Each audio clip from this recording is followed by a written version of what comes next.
here to share with us his thoughts on one of the club's most fundamental skills, presenting Club Marketing 101. Please help me welcome Kyle Hall.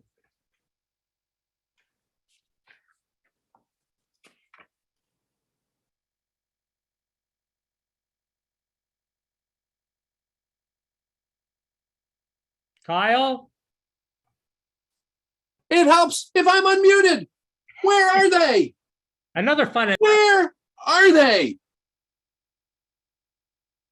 I was at an open house for a club that I had started up on Orcas Island.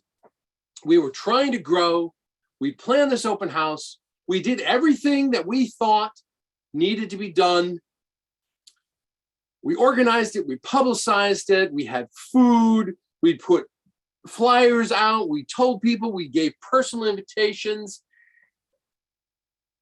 One person showed up for the free food. Something was wrong. Something was wrong, and I didn't really understand what it was. Now, a few years go by, and I'm off Orcas Island. I move here to District 32 to Squim, and the club I joined was at 12 members. I know there are some people who are comfortable with a club at 12 members, but I know that a club at 12 members is really in danger of blowing away. A club of 12, I've seen clubs lose 12 members in less than 2 months from an internal club conflict. A 12-member club can blow away like that if something goes wrong. I wasn't comfortable with a 12-member club, but I didn't know what to suggest. I started doing some research. I read the material the Toastmasters had. I also went online. I looked at, I went into the Toastmasters LinkedIn site. I started doing some research about how do you run a successful membership building event. And I was surprised. I was encouraged, but surprised to find that there are clubs that double the size of their membership from one event. There are clubs that run events every year that are successful and bring in lots of members. Clearly, they're doing something differently than what we were doing. Having done some of that research, I still thought I understood club marketing. And then I saw Lance Miller speak. Now, some of you may know that Lance Miller won the World Championship of Public Speaking in 2005. But long before that, he was a member of a club. He's still a member of a club down in LA. And this was back when TI, using the Distinguished Club Program, compared all the clubs in the world. They actually rated the clubs from the best club in the world to the worst club in the world. And he and his officers took their club from being small and horrible and near the bottom of the list to being fourth in the world and having 94 members. They were doing something right. Well, I saw Lance Miller present, and he completely shattered my idea of club marketing. And from what I learned from Lance Miller and thinking about it and reading about it, I have recreated my idea of club marketing. And that's what I want to share with you tonight. Now, I need to share my screen for a minute because I want you to see a couple of things. So it helps if I'm on the right screen. Okay, I'm going to share my screen. Now, you should see 2 Lance Miller DVDs or CDs, and his website. I bought these for myself, and I have listened to them multiple times. The blue one, you have to play in a computer. The white one, the How to Promote and Market Your Club, will play in my car CD. I listened to it multiple times driving back and forth between my home in Tacoma and my home in Olympia. I heartily recommend that every club buy at least the white one, if not both of them, and make them part of the club property. Every club officer should listen to them. The club VPPR should be forced to listen to them. And complete honesty here, I have no fiscal relationship with Lance Miller. I just think these things are gold. So I encourage you to pick them up. Now we're going to talk about how to attract members to our club we're going to talk about how to, come on. Okay, move. Oh, I'm not in presentation mode. That would explain it. We're going to talk about how to attract members to our club. Wow them, treat them like kings and sign them up. And then if we have time, engage them. And this purple arrow is a timeline, chronological. First, we have to attract them, then we can wow them and we can treat them like kings and sign them up, and then we can engage them in the club. But we're not going to do things in chronological order. We're going to talk about wowing them first. Then we're going to talk about treating them like kings. Then we're going to talk about attracting them. And if we have time, in the time allotted, we will talk about engaging them. Oh, and I need to check one other thing here. 1 second. You should all have a copy of my handout. It has been, there was a link in the invitation that went out. The first page looks like this. We're going to work from the first page tonight. I encourage you, print it out. If you haven't already print it out now, write on it as you get notes. If you're one of these people who doesn't like to write on handouts because you want a pristine handout, well, go look at page 2. Hey, page 2 is resources, and you see this this little URL here. That is a link to the Google Drive, the Google folder, which has this handout in it, so you can print out another copy of this handout anytime you want. And lastly, there's a calendar here, which we'll refer to later on. But we're primarily going to work from page 1.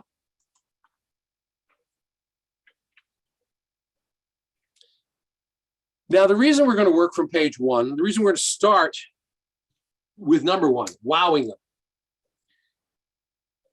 If you go to all the work to attract people into your club, if you bring them into your club and they sit there in your meeting, and at the end of the meeting, you ask them, hey, what do you think of the meeting? And they go, eh. Was it worth all the effort to attract them? Was it worth all the effort to get them in there? No, because if they're going, yeah, they're not going to join. Now, I walked into the Toastmaster club I first joined, which was Golden Bell Toastmasters in downtown Bellevue, Washington, met at 6:30 a.m. in the morning. I walked into that club. Nobody had invited me. I came home from a conference where I'd seen 3 top-notch speakers. I asked them, how do you learn to do that? They said, Toastmasters. I went home and opened up the yellow pages. For those of you who are young, that's Google, but only in paper form. I opened up the yellow pages. Oh, look, there's a Toastmaster club. It meets in the basement of the building that I work in. I walked in there on a Thursday, uninvited. I saw speeches that I thought were pretty good. Table topics, fun, entertaining. I could see how it could be useful to learn impromptu speaking. Evaluations, which told the people who are already pretty good how to be better. I saw all that. There was a lot of laughter, a lot of camaraderie. We had fun. You couldn't have pulled me out of there before I wrote a check. I was sitting there going, wow, I want this. I want to join this club. I wrote my check that day to become a member. And we need to wow people when they come to our clubs. Now, how do we wow them? How do we wow them?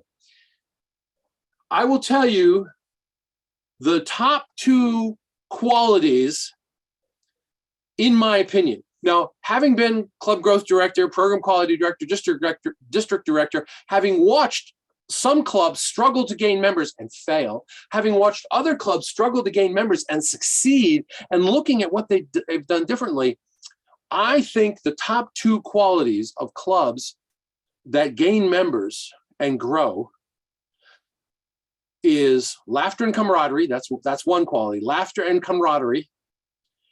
Powerful evaluations. I personally think there's a link between having powerful evaluations and having laughter and camaraderie. I don't claim to understand that link. I've observed it, but I can't explain it. But if your club doesn't have laughter and camaraderie and you don't have powerful evaluations, that's the first thing I would work on, is getting those. Now you need to have a decent venue, and a venue people can find. When I first joined my club here in Sequim, we met in the basement of a real estate office. It was a dungeon. It really was. The ceiling was here on me, and it had track lighting. So the lights, I had to dodge the track lights. And because there are a lot of track lights facing in all different directions, no matter where you sat in the room, you had a bright light shining in your face. The stairs down, there were concrete stairs down to the basement. There was no light on them. So at night, they were dangerous. In the wintertime, they got icy and slippery. But it had the one quality that the club officers wanted: free. Well, the owner of the real estate office let lots of different groups use this room for free. Thank goodness he threw us out. He threw us out because somebody slipped on the stairs and probably said the word "sue," and the owner heard him. Suddenly nobody could use the basement. We had to go find another place. Now we found a place that was also free. It was in a retirement center in their dining room. Much nicer, tall ceilings, light, much nicer. It had its challenges too. But we were there for a year or two, and then we found another place which was smaller, a little bit more intimate, but good size for our club, also free.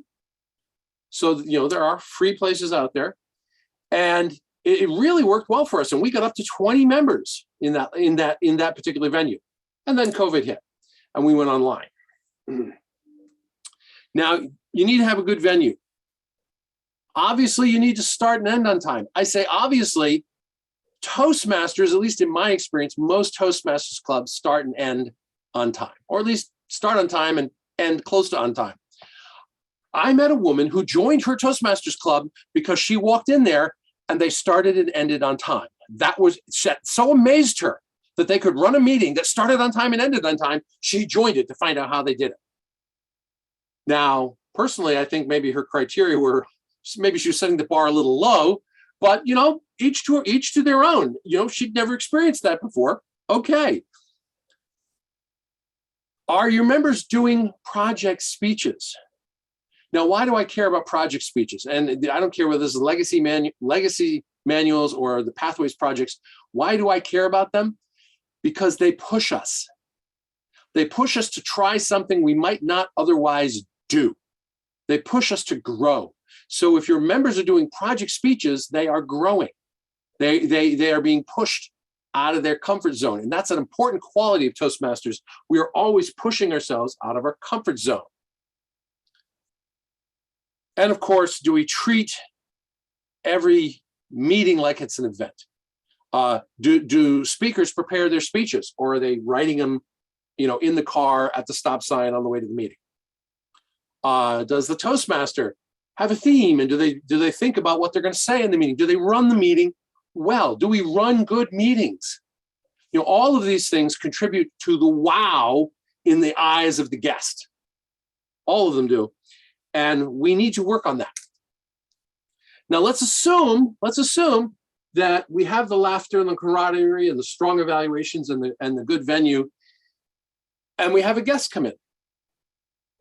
Let's talk about item number 2. Do we treat them like kings? Do we welcome them? If they arrive early, Vi arrived early. We chatted with Vi. We got her to talk to tell us about herself. We told her about us a little bit. Do you treat your guests like kings? Do you talk to them? Do you deliver them information? Do you have guest packets? Now, nowadays with COVID, you might want to have a guest packet that's online and just send them a link. Do you ask them for their information? My club has we created a Google survey, which we now call the guest logbook. You send them the link, you ask them to sign in, and they, ask them for their name and their email and their phone number, so we can follow up with them later and find out, hey, did you have any questions? What did you think? Of course, do you ask the guest to participate in table topics?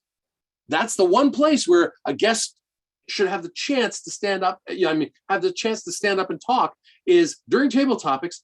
And then at the end of the meeting, where you ask them for their impressions. What do they think? Now, some of you may have heard this talk before. And if you have, I would ask you not to answer this question. If you haven't heard this talk before, there are 5 magic words for turning a guest into a member. And if you think you know what they are, I'd like you to unmute and give us a guess. What do you think? What do you think the 5 magic words are to turn a guest into a member? Would you like to join? Thank you. Yes, exactly. Would you like to join? Give that woman a candy bar. I was at an officer training a few years ago. I was doing the president's training, and I taught that, the 5 magic words. Would you like to join? And, I didn't think anything of it, and the training ended. 2 weeks later, the phone rings. I'm like, hello? And he's like, it works. Great. I'm glad it works. Who are you? What are you talking about? It's like, I'm the president. I was in your officer training 2 weeks ago. It works. Great. What are you talking about? The 5 magic words. I used them. We had a guest come in and I said, would you like to join at the end of the meeting? And they said, yes. Sometimes it's that simple. This is not a rhetorical question. Why don't we ask people, would you like to join? Why do you think? Fear that they'll say no. Okay, I'm going to relabel that as fear of rejection, if you don't mind. And that, I think, is the big one. Fear of rejection. They might say no, and they might reject me. Now, let me ask you this, and this is rhetorical. If they said no, if you asked them and they said no, what happens? Nothing. Nothing. If you said, hey, Don, would you like to join the meeting? And Don goes, no. I'm not crushed. I would turn around and go, well, that's okay, Don. We hope you'll come back as a guest. Come back as many times as you want. No pressure. Nothing happens. So that one of the primary reason we don't say, would you like to join? The primary reason we don't ask for the sale is fear. Well, Toastmasters is about moving through fear. Our whole program is moving through fear. Learning public speaking, taking on leadership roles is about moving through fear. If we're afraid of asking the 5 magic words, we need to do it.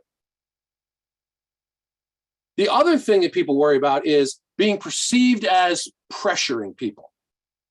Well, if you get up in their face, hey, are you going to join? Or you're going to join? You're going to join? You're going to join? You're going to join? Well, okay. One is pressuring, the other is coming across like a hungry puppy. Both are annoying and both would turn somebody away. But we don't do that. We just go, hey, Sherry, do you want to join the club? And Sherry says yes or no. And if she says yes, we go, great, I'll get you an application. And if she says no, we say, that's okay. Come back, come back, visit some more, come back as often as you want. No pressure. It's just a pleasant ask. So we've talked about wowing them. We've talked about having a club that wows the member, having a club that wows the guest, treating the guests like kings, and asking them the 5 magic words so that they can choose to join. Let's take a step back chronologically to how do we attract that guest into the club? We're moving on to number 3, which is where we're going to spend the majority, the body of this meeting. How do we attract the guest to the club? Now, again, if any of you have seen this presentation before, if you had an old copy of my handout, you'll notice this handout is new. This handout is rearranged. I rearranged it to put the most important information up front, is what I did. And I think to make it a little clearer.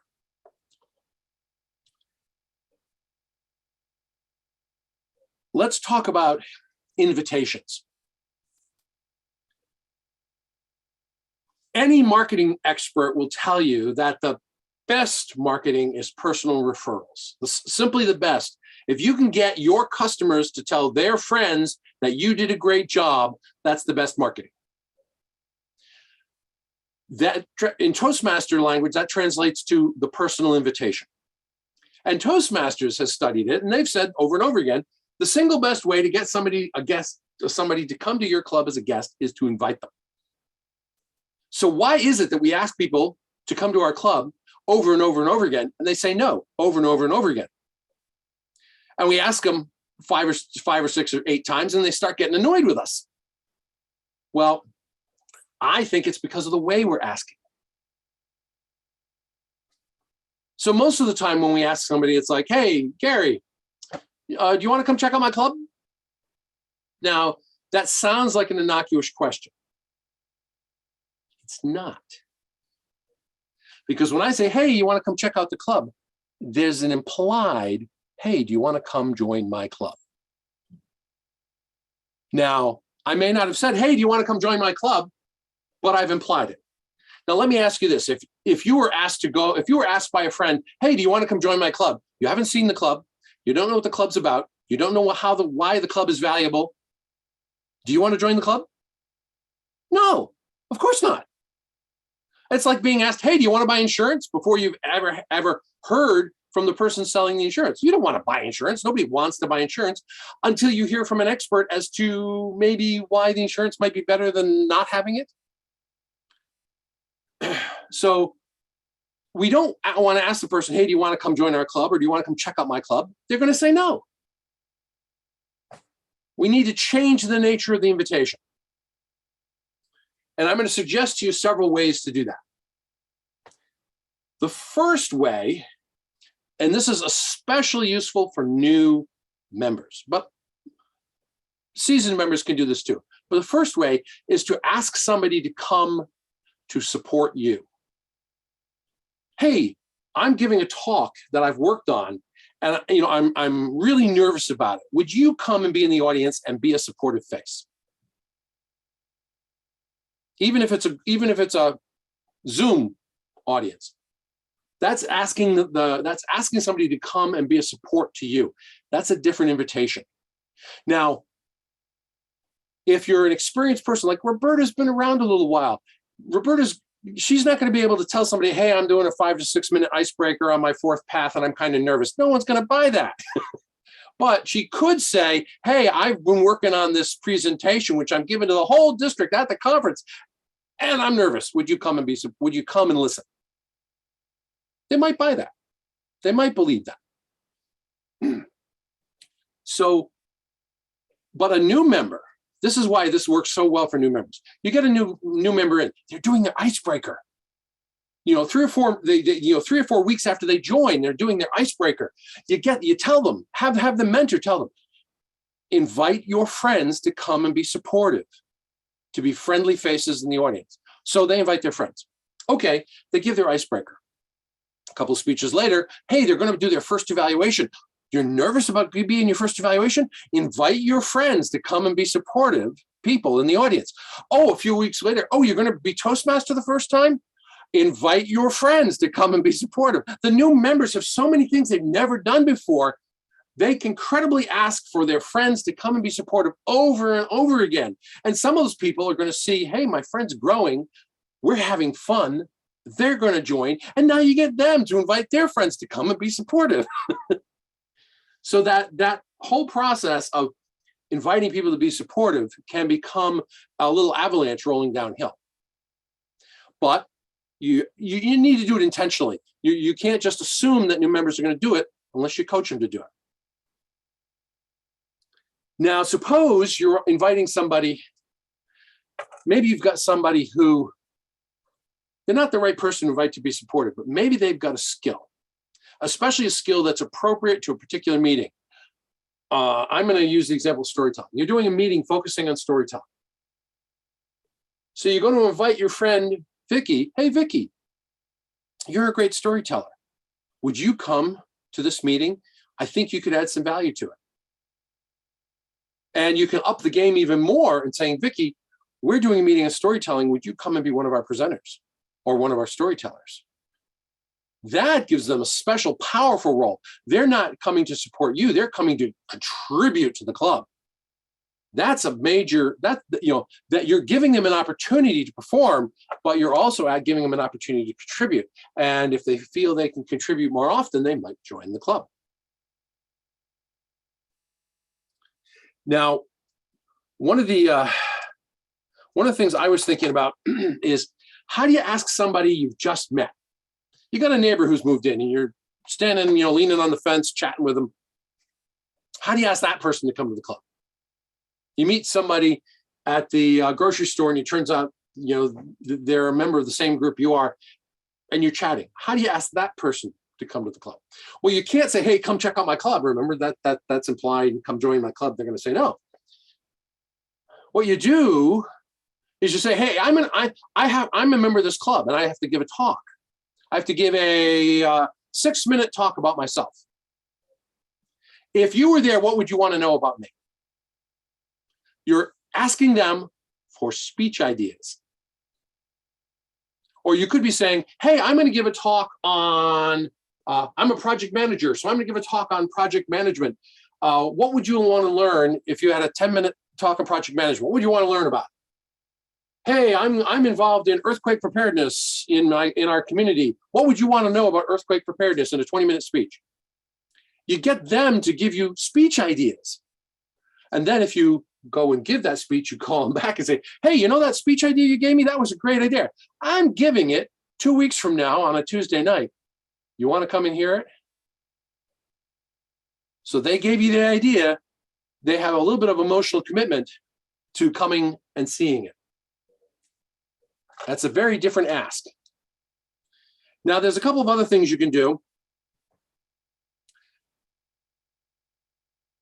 Some people have legitimate obstacles to coming to a Toastmasters meeting. Sometimes it's just, I can't be bothered or whatever, you want me to leave the house after I've come home from work and had supper and I have to, take my sweats off and go out again. We can help remove some of those obstacles. A friend of mine, a lady I knew over District 32, her name was Betty Eisenzimmer. When I knew her, I used to refer to her as the Grande Dame of District 2 because she was a great old lady. When I met her, she was a past district governor, past international director of Toastmasters. I mean, she was involved up to the hilt. And she would tell the story. Her boss asked her to come to Toastmasters 7 times. And she always said no. And the 8th time, he finally said, I'd like you to come to the meeting. I'm going to come pick you up and drive you there. And I'll drive you home when we're done. And that did it. He removed the obstacle that she did not want to drive to the club. And sometimes that's all it takes. Hey, I want you to come. I'm going to come pick you up. Now, personally, I like adding the second item there. I like adding the blatant bribe. Hey, I'd like you to come. I'm going to come pick you up. And when we're done, I'm going to take you out for coffee. Or if you want to up the game, when we're done, I'm going to take you out for dinner. I like the blatant bribe. So you're removing the obstacle. You're going to drive them, and then you give them the coffee or the dinner afterwards, and so forth. So that blatant bribe, I like that combination. The last technique I want to talk about, it's one of my favorite ones in terms of, I love the idea of it. Sometimes it's tough to make it work, but I want to mention it. It's the non-invitation. How does the non-invitation work? Well, this works particularly well for company clubs or places where when you leave your Toastmasters meeting, you and a fellow club member go somewhere together to meet other people. Now, in a company club, this happens a lot. You have your Toastmasters meeting at lunch. Oh, and 2 or 3 of you have to go off to, the staff meeting afterwards. So what do? You actually think about it and plan about it. You're leaving the Toastmasters meeting. It's a wow meeting. You have fun. You have camaraderie. You're laughing with each other. Don't start reviewing the stories of the meeting while you're walking down the hallway. Hold on to that until you get to the meeting room. And you're walking into the meeting room going, do you remember when Don said this? Oh, that was hysterical. And you're just telling stories with each other about how much fun you had. And wasn't, excuse me, and wasn't that speech by Matthew great? I was so impressed with his knowledge on that subject. You're not inviting anybody. All you're doing is talking enthusiastically and authentically with each other about how much you joined the meeting. You're not making stuff up. You're just deliberately having that conversation in front of witnesses. And that's the point of the non-invitation. You are having this conversation about how much you enjoyed your club in front of other people. And some of them are going to start going, hey, I want in on some of that fun. Can I come? Sure, come on. You get them to ask you. That's the point of the non-invitation, is having that discussion in front of witnesses.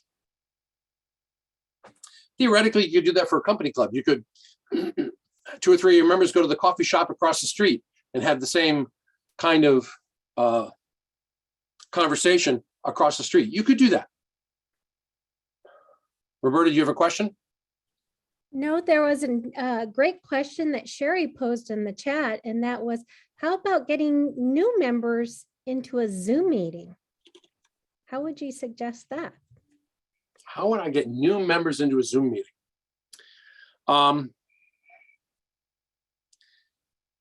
The pick them up and drive them obviously doesn't work. That's obviously not going to work. Theoretically, you could still bribe them. Hey, I'd like you to come to my meeting, and if you do, I'll buy you coffee. So at some future time, you could do that. I'm not going to suggest you, hey, if you come to my meeting, I'll Venmo you money. The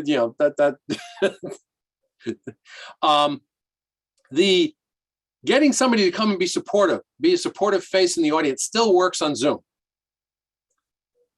Getting somebody to come and be a contributor still works on Zoom. The removing the obstacles. I will say, when we went on Zoom, when my club first went on Zoom, we had a couple of people I don't want to say older. We had a couple of people who were not technologically gifted, who had challenges. So some of us who were more technologically savvy, we said, hey, we'll come over to your house and help you get set up. And we'll be there for the first part of the meeting. We'll be there for that first meeting.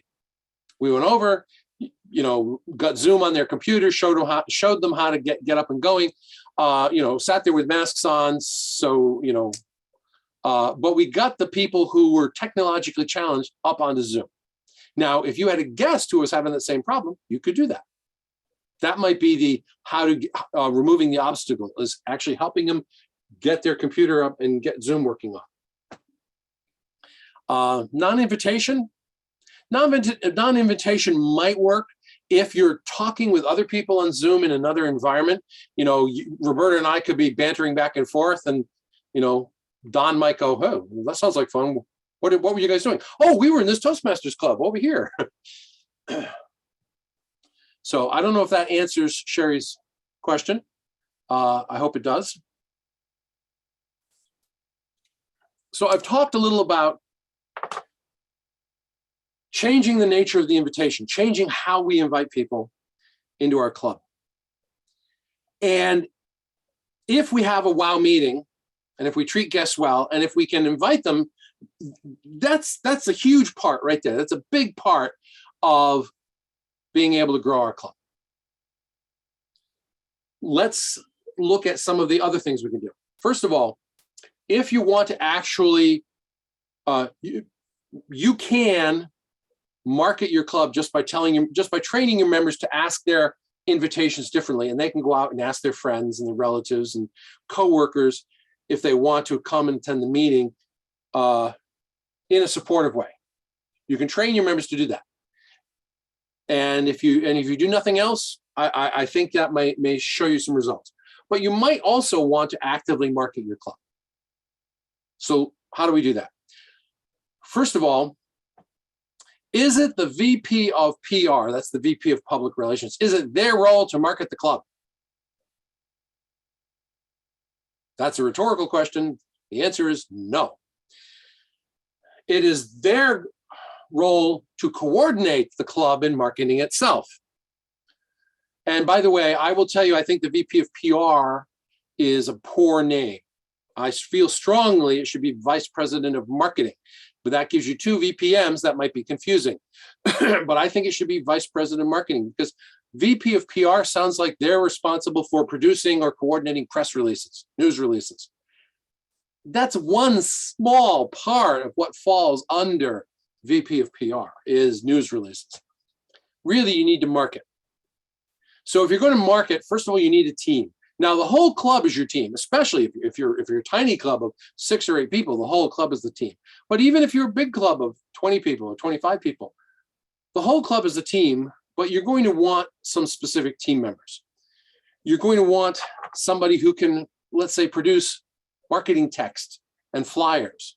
You're going to want somebody who can take photographs and post them online. You're going to want to engage the club's webmaster or website administrator, because your club is probably either using Free Toast or Easy Speak. Those are the two free services on which most Toastmaster clubs sit. Some Toastmaster clubs just use WordPress and pay for a hosting service, and they don't do it for free. You still have an administrator. You're going to want to engage that person. And here's the big one. If you're going to actively market your club, if you're going to actively try to grow your club, you really need to get your club's involvement, your club's agreement. I gave this talk. I've given this talk a number of times over the years. I gave this talk once, and I had a young lady come up to me afterwards, and she was, "Oh, I'm excited. I want to go back and grow my club." And she was like, "How do I get the older members to get it to help me out?" And I said, "Look, first of all, ask yourself this. Is it that they're old, or is it that they're tired?" And she thought, it's probably that they're tired. It's like, okay. So this is what I recommend. I said, you're really excited about this. You're really excited about Toastmasters. You're really excited about the program, what it can do for you. You want to grow the club. I said, go home and share that enthusiasm with them. Share the idea of growing the club, your love for the Toastmasters, your desire to grow the club, and see if you can engage them. See if you can get them to be as involved as you. I said, and if they are, great, move forward. If they aren't willing, go find another club. And that's a hard decision to make. But if you want to grow the club and nobody else in the club wants to grow, you're not going to do it. When I was president of a club a little while ago, I sat around with the officers. We were a club of around 12 members. And I sat around with the officers and I said, we really need to grow this club. I'd like to get us up to charter strength, but we really need to grow the club. And I'm embarrassed to say that I either didn't see or I ignored the eye rolling and the sighs and the response I was getting from the officers. And I tried to push the club into growing, and it was like trying to push a rock uphill. We did not grow that year, despite putting on 2 open houses. The club members, the club officers weren't behind it. The club members weren't going to be behind it. And part of it was they were tired. Part of it was they were tired. There were other factors involved too. Now, let's assume you put your team together. Oh, before one more comment. I have down here photographer/postmaster.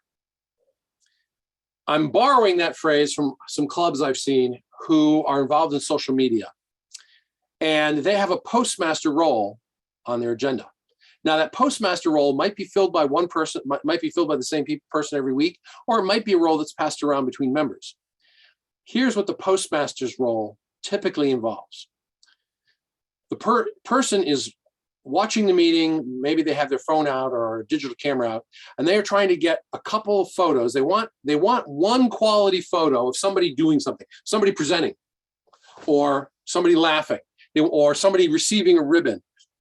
They want one quality photo, and they want a quote, maybe a funny moment, something they can talk about. And then after the meeting, within about 24 hours, they need to get that out of the social media site they're using. Maybe it's Facebook, maybe it's Twitter, maybe it's Instagram. But they need to post that photo and the quote.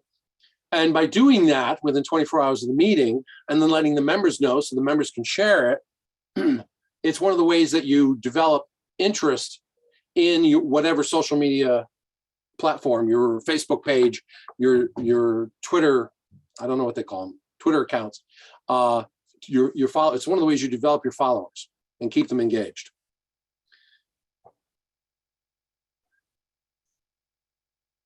Okay, you've built your team. It's time to talk about planning marketing. What are we marketing? Before I ask any of you to answer that question, let's take a step back. Let's assume instead of being Toastmasters that all of us here are instead board members. We've contributed money and we are now on the board of a mattress company. So our company is making and selling mattresses. What are we marketing? This is not a rhetorical question. Somebody unmute and tell me. What are we marketing? A good night's sleep.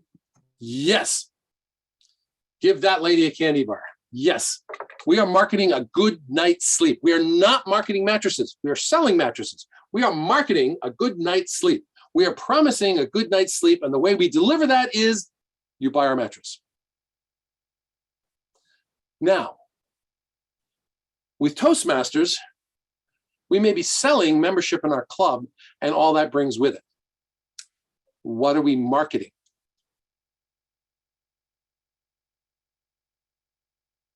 Self-improvement. Self-improvement. What else? Confidence. Confidence. Anyone else have a comment? Leadership. Leadership. Anyone else? Organizational skills. Organizational skills. How to talk in front of people, Having what? talk in front of people. Speaking, we had one person. How that- to speak in front of others. How to speak in front of others. So, Well, we had a person that joined our group because she wanted to know how to present herself because she was running for Miss Washington. sure, how to present yourself. So the best answer I heard here, all the answers are correct. All the answers, everything everyone said is correct. I think the single best answer is confidence. We are marketing confidence because we teach people, we teach people public speaking. We teach people how to present themselves in public. We teach people how to speak impromptu, how to do planned speeches. We teach organizational skills and evaluative skills and listening skills. And, and we could dissect leadership skills, and we teach all of that. But if you peel off all those layers of the onion, what I think is the center of the onion is confidence. Confidence to deal with any human situation. And that's what we are marketing. So when we put together a flyer about a Toastmasters event, why isn't the word confidence up on the top? No, we do things like, speechcraft or open house. Does anybody want to go to an open house? Nobody wants to go to an open house. No, you get them to go to an open house because there's something there they want. What they want is confidence. Present yourself confidently. Go to job interviews with confidence. Sell with confidence. Talk to the opposite sex with confidence. Something. We want to teach confidence in some way. So that's what we're selling. I should say that's what we're marketing. And of course, we deliver that confidence by having people join the club and get involved in and work through the program. So having established that we're selling confidence, let's talk about some of the ways some of the ways we can market ourselves effectively versus some of the ineffective ways we have done. Now, I can tell you, I'm guilty of a lot of these ineffective things. For instance, when I started, first time I ever got involved in any type of marketing thing was, oh, we're going to do a club open house. We planned it. We did it. Maybe we had some guests. Maybe we didn't. I don't remember. It was years and years and years ago. Maybe some of those guests turned into members. And we didn't learn anything from it. We didn't grow. We didn't improve our ability to do open houses. We thought of the open house as a discrete event to try to get some members in. And when it was done, it was done. That is not marketing. Marketing is a campaign. Marketing is, we're going to, for the next 6 months or a year, we're going to work on this. And it's going to have a series of steps in it. And a step may be an open house, or maybe it's a speechcraft, or maybe it's something else. Maybe it's a personal invitation campaign, but it's all part of a campaign. And if we, let's say we hold the open house, we organize it, we put it on. At the end of it, we do a lessons learned. How do we make this better? What did we do right? Did we get any guests? Did any of them become members? Okay, we got some guests, could we get some more? How did we get them? And we learn from that. So the next time we do it, we can do it better and more effectively. We need to think year campaigns, marketing year campaigns. That's one of the reasons I have the calendar on page 3. I would encourage the VP of PR and the rest of the officer team to sit down with that calendar and look at it and say, where are our meetings? Where are the holidays? What do we want to, let's put together a plan for the year, not a plan for, oh, we're going to do an open house in 3 months. What's the plan for the year? And after every significant event that you plan, like an open house or a speechcraft or a speaker meeting, there's a lessons learned so you can get better at it. So we can get better at it. So we need to review and learn. We need to target. We need to target our market, target our marketing. Now, when I ask a club, hey, you guys want to grow, you want to get more members, what kind of people do you want to attract to the club? The first response I get almost all the time is, well, we want anybody or everybody. Everybody should be a Toastmaster. Well, yeah, everybody should be a Toastmaster. We've all drunk the Kool-Aid. We're all happy members of the cult. Yeah, we think everybody should join. But we can't talk to everybody. We're not Coca-Cola. We're not McDonald's. We don't have billion-dollar marketing budgets. We cannot talk to everybody. So in order to effectively communicate, we need to narrow who we're targeting. And sometimes that's hard. I was talking with a club year and a half ago, and they wanted to grow. I said, well, okay, what kind of people do you want to attract to this club? And the first answer was, well, anybody, everybody. I said, yeah, okay, you can't do that. If you had to choose one group of people, who would you want to attract to the club? And then I did the hard part. I shut up and let the club stew in silence. And after about 30 seconds, somebody said, well, most of us here are writers, and I'd like to get more writers in the club.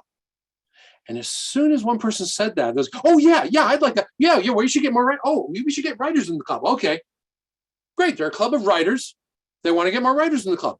No problem. I said, now, if that's the demographic you want to go after, writers, let's say you put on an event that would be attractive to writers. We'll figure out what that event is later. How would you communicate with them? How would you get the word out? Well, there's a writer's shop in downtown. Yeah, okay. Now, we could put flyers up there. Yeah. You could also talk to the owner and maybe he would share the information with his customer list. Oh, yeah. Oh, hey, and there's this writers group that I belong to, and I could publish it there. Yeah, and there's some writers Facebook groups that, I'm a part of this one, and there's somebody else is a part of that one. And suddenly we had 10 different ways to communicate to writers about an event that might be of interest to writers.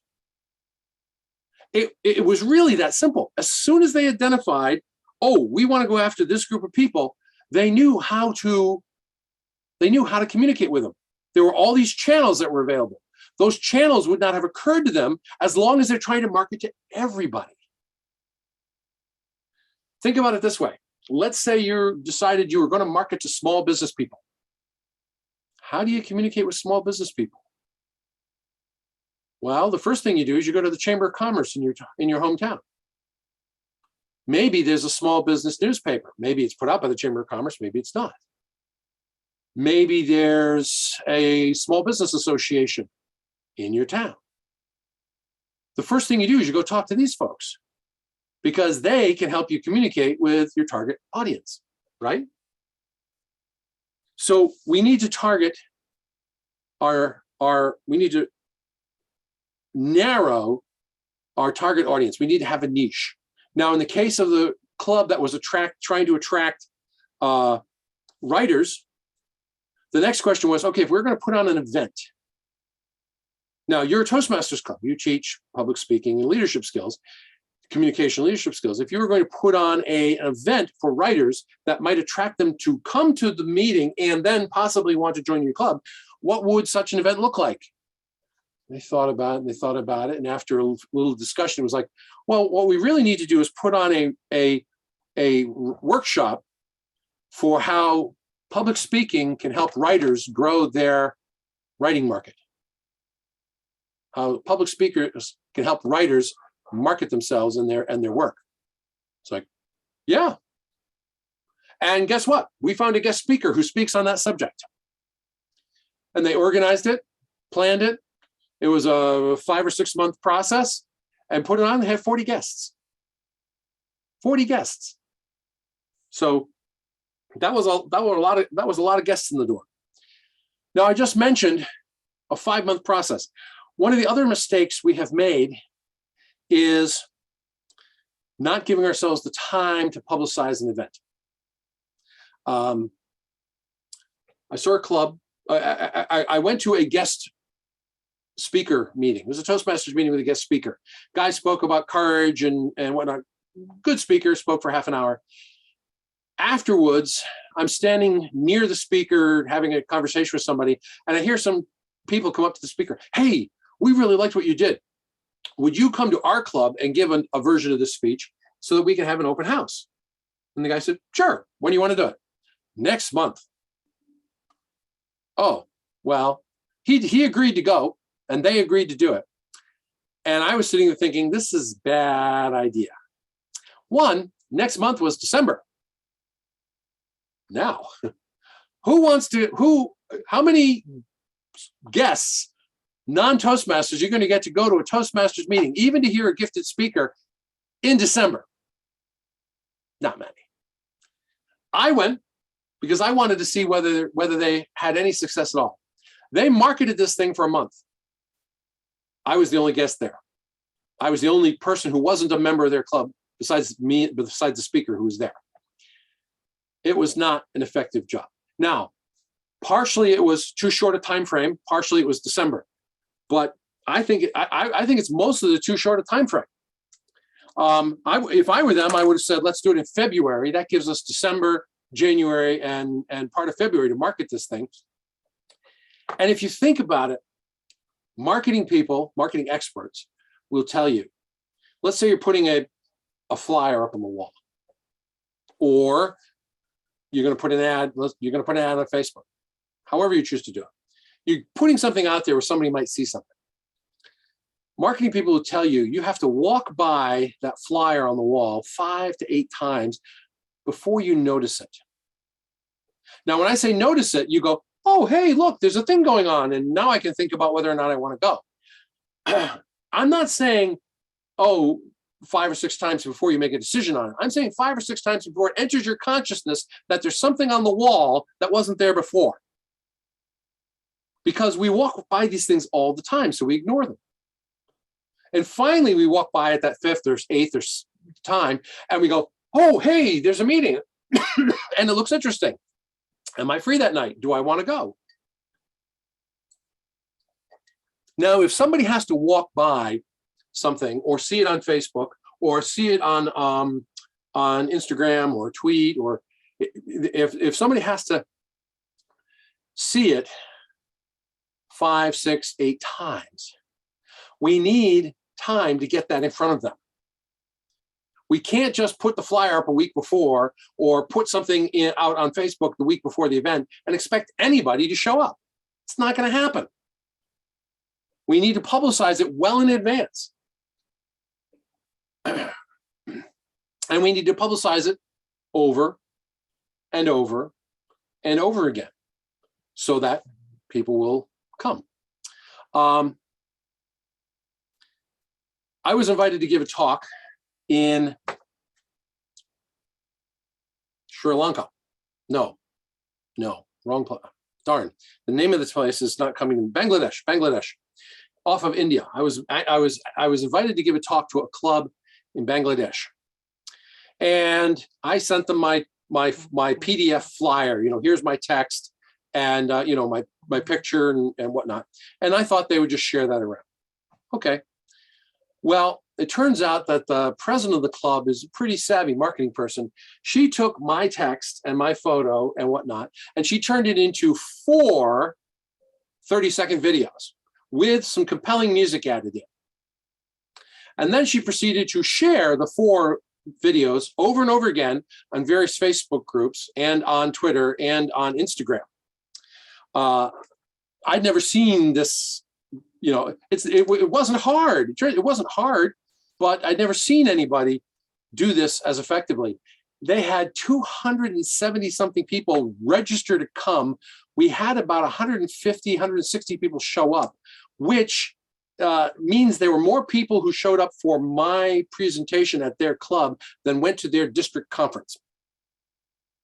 Now, it's not all me. She did a bang-up job marketing it. And it turns out putting together a 30-second video, little advertising, is not tough. I've used a tool called Kava to create the video and another tool to add some music, and I can throw it out on Facebook. It takes a little practice, takes a little learning, but we need to give ourselves the time to do that. The last thing I want to talk about for marketing principles is measuring. If we're going to try different marketing techniques, like I mentioned this woman trying the 4 different videos, she used the same link for all 4 videos. The same link had all 4 videos had the same registration link. Okay.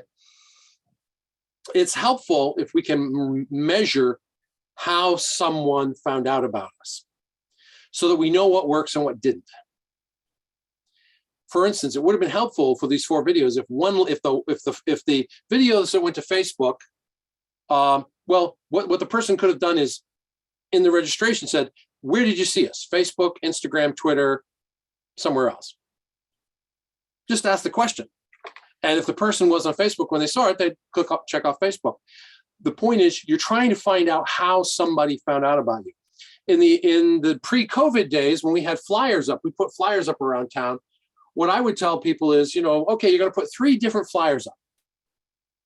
We want to measure which flyer is working. So we put 3 different phone numbers. We want people to RSVP, to register. So we give them 3 different phone numbers, maybe my cell phone, my home phone number, and somebody else's phone number. And based on what number they call, we know which flyer worked. Hey, flyer A got 9 calls, flyer B got 10 calls, and flyer C got 0. Hey, next time we do this, we're going to jettison flyer C and try a different flyer. It's one of the ways we learn is by measuring. And it's not hard.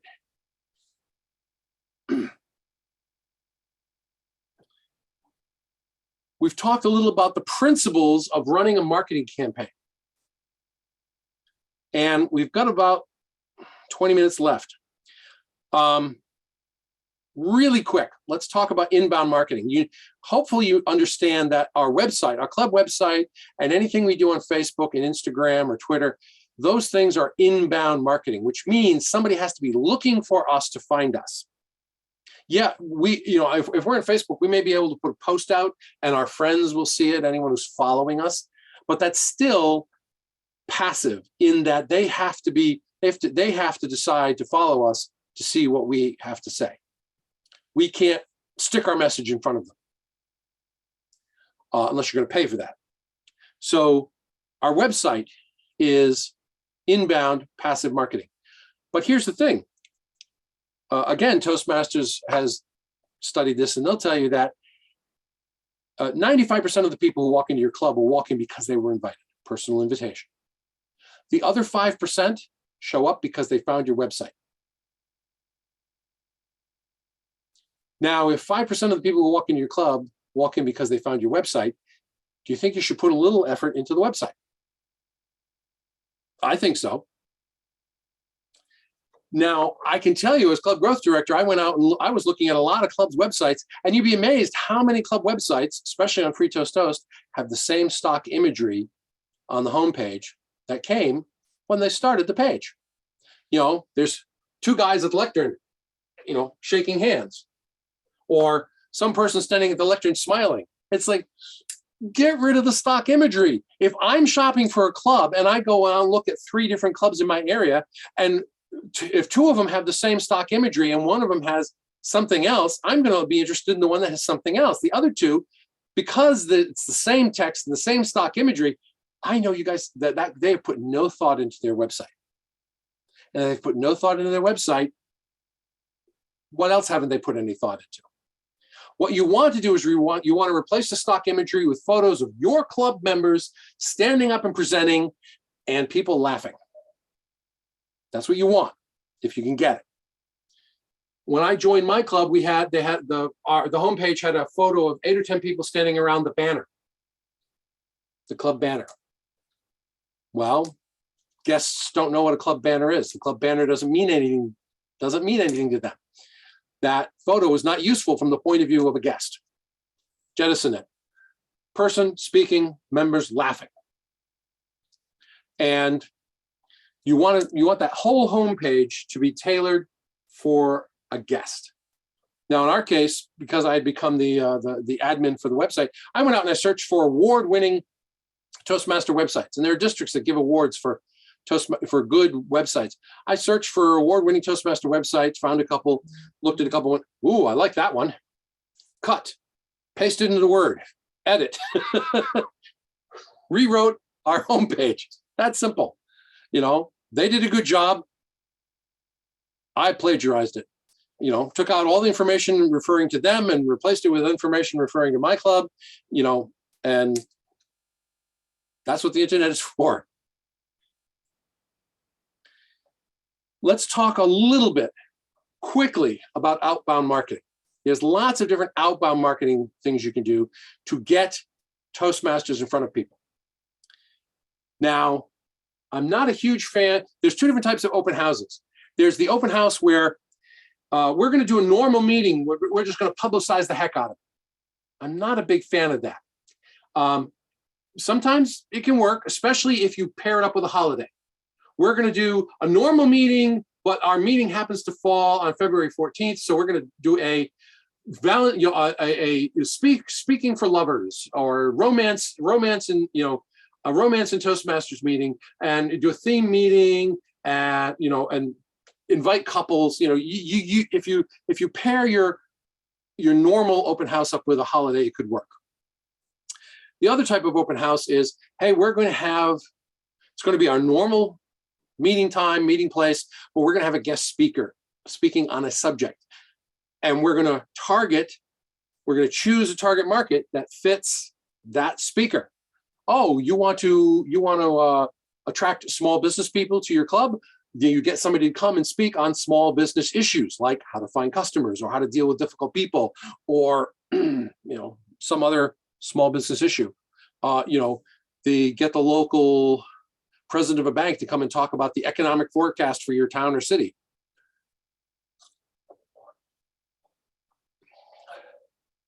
So that's a speaker open house. There's a demo meeting. Now, a demo meeting is where you take 5 club members and you go out to some other group and you offer to give them a mini demo, a 25-minute Toastmasters meeting, 25, 30-minute. And if you know Lions, Kiwanis, Rotary, other service clubs, most of them meet weekly. Most of them always want a 25 or 30-minute speech in their meeting, presentation in their meeting, and they are desperate for speakers. Now, I'm not saying you're going to go out to a demo meeting and put it on and have half the club, half the Lions Club or Rotary Club want to come join you. But if you do a bunch of these, they're going to start to get to know you, and they're going to know, hey, if I'm having a problem with communication leadership skills, or I know somebody who is, I'm going to send them to you. Demo meeting. You have a Toastmaster, one speaker, one evaluator, table topics master, that's 4. And then you have the 5th person is kind of the timer / out counter. And you just put on a little short 25-minute meeting.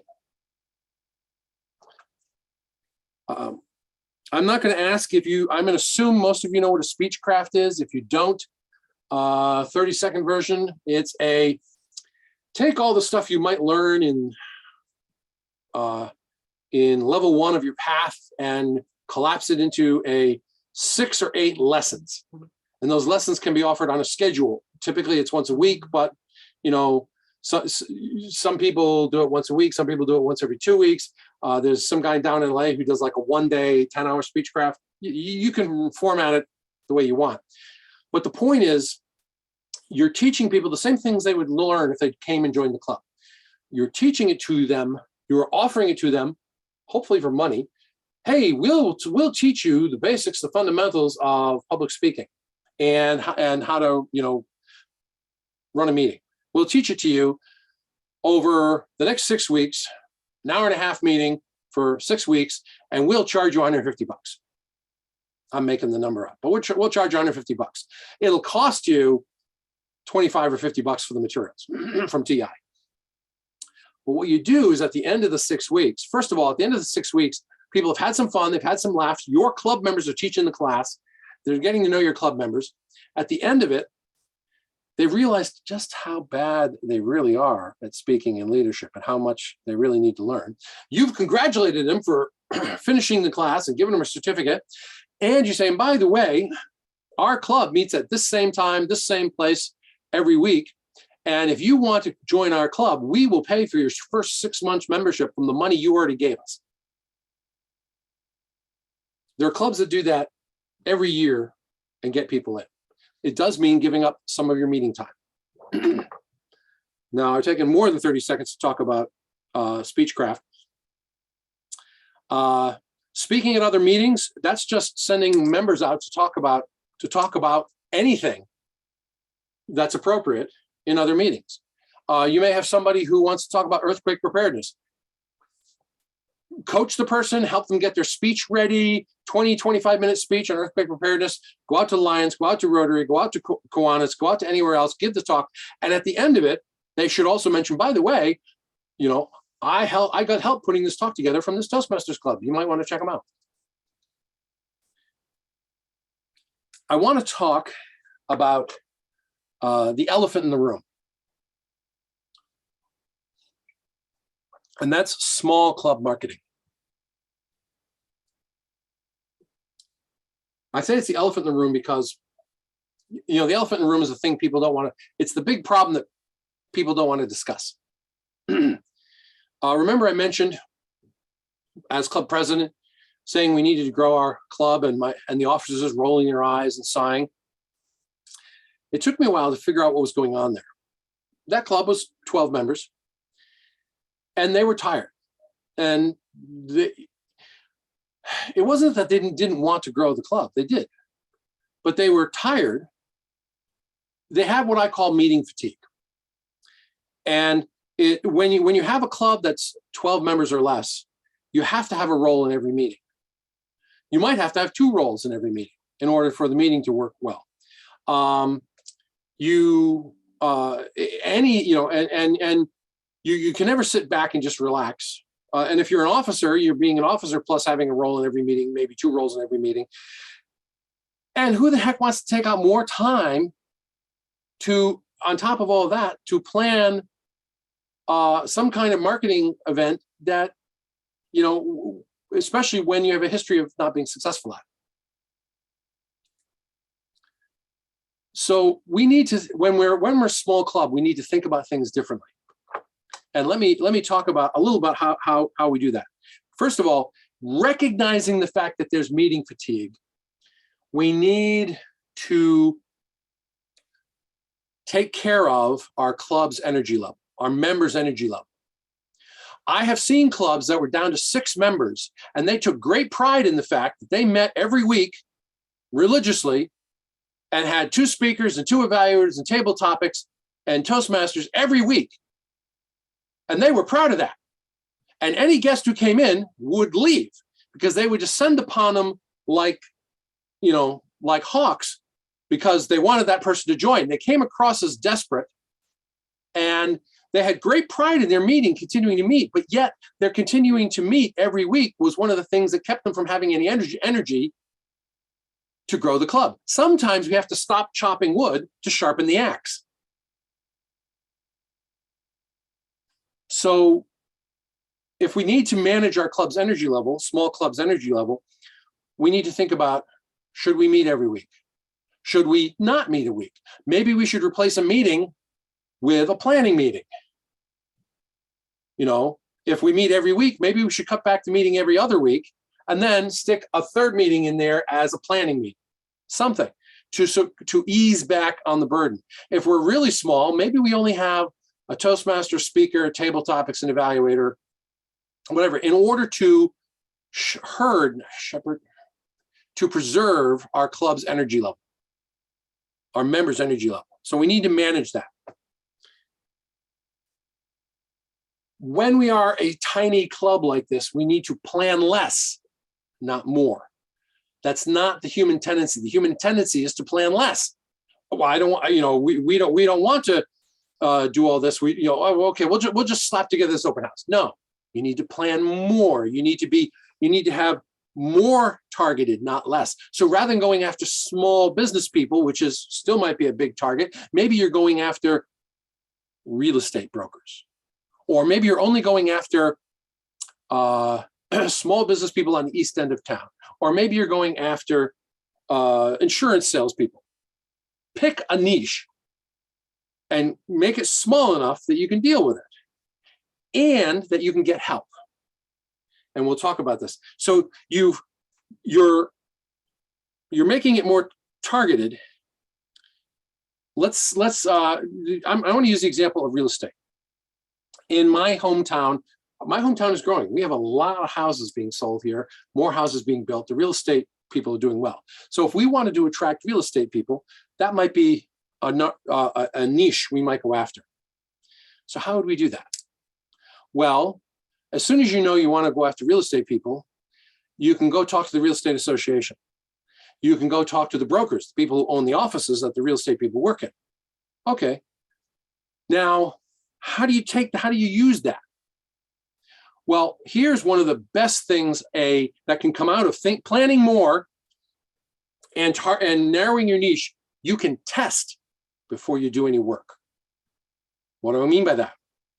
So let's say we want to put on a speaker meeting for realtors, and we're thinking, hey, we're going to put on a session on how to better show a house. We're either going to find a speaker, or the club is going to read a book or something. We're going to put together a session on how to be a better house presenter. And we think that will sell and we'll get some people in the door. Before we do any work, before we buy the book, before we go out and look for the speaker, whatever, we write a title and a couple of sentences description. And we go talk to the head of the real estate association, and we go talk to a couple of those brokers. And we say, if we did this, do you think you'd want your people to come? And if they look at it and go, no. Oh, thank God we brought this here and tested it and put it in front of you. You guys told us no, we haven't done any work. Great. We've just saved ourselves a lot of energy. So rather than doing that, okay, well, what would they like? Well, my people are really great at showing houses. What they need is ways of finding new customers. Oh, okay. So if we put together a talk on how to find new customers and generate new leads, that would be useful. Oh yeah, I'd order them to be there. Okay. You know, we've just had a useful conversation about what would get people in the door. Now we said, well, we're going to put together a description of that. And we'll come back, and you go home, you come up with a title and a couple of sentences of description. You go back and say, is this what you had in mind? Oh yeah, that's great. Yeah. If you do that, I'll make sure the butts are in the seat. That's test before you work. And it also leads to the second line, which is partner with larger groups. So if you're going after realtors, partner with the real estate association. Hey, we're putting this on this event. It's of interest to your members. Would you let your members know about it? Would you like to host it? If you're going after small business people, you go to the chamber. Hey, chamber, would you like to host this? We'd like to put on this event that we think would be useful to your members. Would you like to be the host for it? And let people know about it? You're partnering with the group.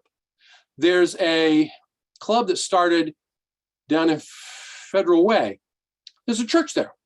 A couple of Toastmaster members were members of the church. They were talking with the minister and the lay leaders of the church, and the lay leaders of the church were kind of commiserating that, we have all these people who have to lead committees and they're really bad at it. And the Toastmasters was like, well, we teach that. Oh, well, let's start a club here in the church. And they did. So a small club that's struggling like that should be looking for somebody to partner with. And they should be asking for help. If you're 12 members or less, ask for a club coach. When I was club growth director, I was contacting clubs that were less than 12 members and saying, do you want a club coach? And I had someone go, no.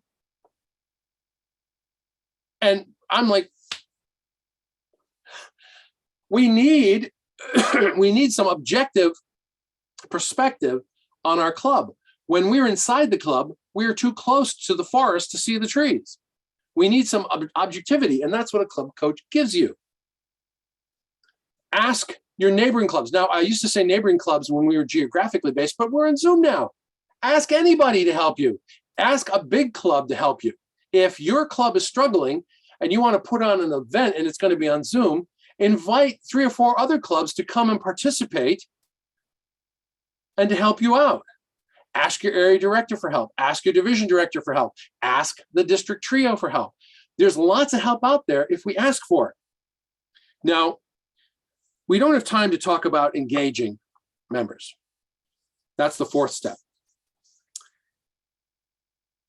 But we did talk about getting your club to wow. Because if a guest walks in and is wowed by your club, they'll want to join. We talked about treating the guests like kings, and especially saying the 5 magic words.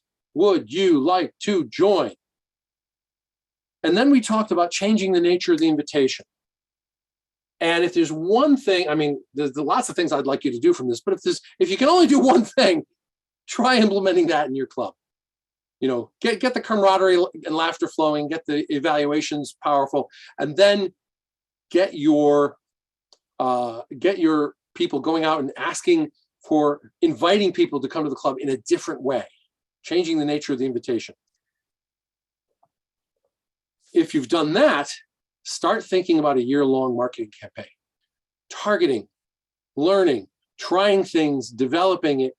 This is how we grow our club. This is how our club, we go from doing discrete events that may or may not be successful to our club becoming a marketing machine where we pass, we have a plan and the VP of PR passes the existing plan to the new VP of PR, and all the officers incoming and outgoing know the plan, and the club becomes a marketing powerhouse where we grow and we grow and we grow.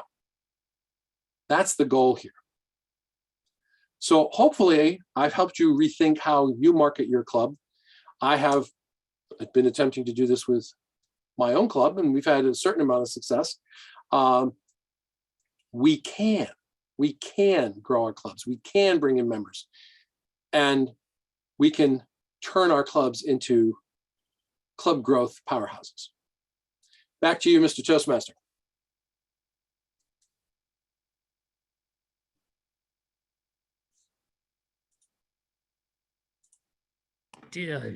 Thank you, Kyle, for an excellent presentation.